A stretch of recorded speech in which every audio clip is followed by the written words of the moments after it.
It's called Steve Bannon has called his army to do battle no matter who wins in November. Yeah, can you read that, please? Oh, okay, yes. The DC area has grown immensely in population, wealth, and importance since the end of the Cold War. Its new status as a capital of a free spending and unchallenged global hegemon made the region into one of the world's richest metro areas. The G20, the IMF, the World Bank, NATO. It's not that the US is the biggest stakeholder, he went on. They're literally appendages of the United States and our interests in our system. When we act as a disruptor of our own empire, the system gets thrown completely out of whack.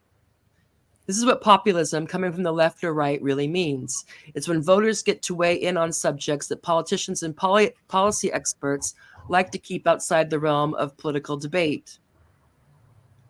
This may sound like simple democracy, but in practice, it's not how democracies within the core of the American system, from France to Japan to our own, actually work.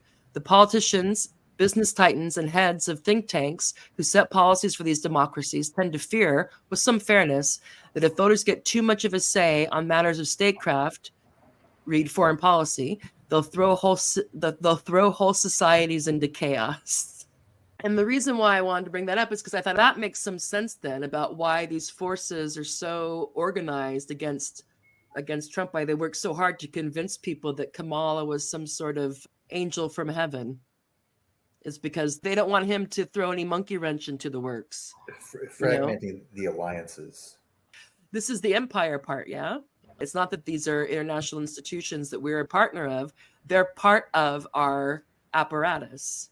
And of course, if I think back to what the media covers, they don't make the connection between what goes on overseas, the foreign policy, and the standard of living and the infrastructure and all that back home. So it makes sense that they're not interested in anybody who's going to make foreign policy a political issue beyond who the enemies are. Well, maybe it's less waking up the masses directly than waking up nationalism in the European countries. Because that's a way to keep them in line is to be more strictly globalist, because then you can say we're all in this together, or at least the West is in this together against Putin. And for the garden, as the European president said, the garden of Europe and the European diaspora in the US. There's a lot of people on the right who I think need to read that Vanity Fair article. Because there's people on the right who say we're supposed to be a republic, not a democracy. And too much democracy, that's what's causing chaos in the society. It's like, no, they don't want democracy either. What are you talking about? Democracy is why they don't like you and don't do anything for you. There's a lot of confusion in that area. Yeah. Oddly enough, there's a lot of right populists who denounced like the Trilateral Commission, who were one of these like original globalist organizations. But the sinister thing that the Trilateral Commission actually talked about was the excess of democracy that occurred in the 1960s that they were trying to put down. They would not have to care about how the average person thinks. Right. Yeah.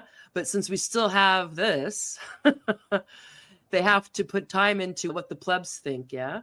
And I'm sure that's also what's really behind the quote unquote misinformation and this concern about getting a handle on social media, is because it takes more effort then to control what the mass of the voting base thinks.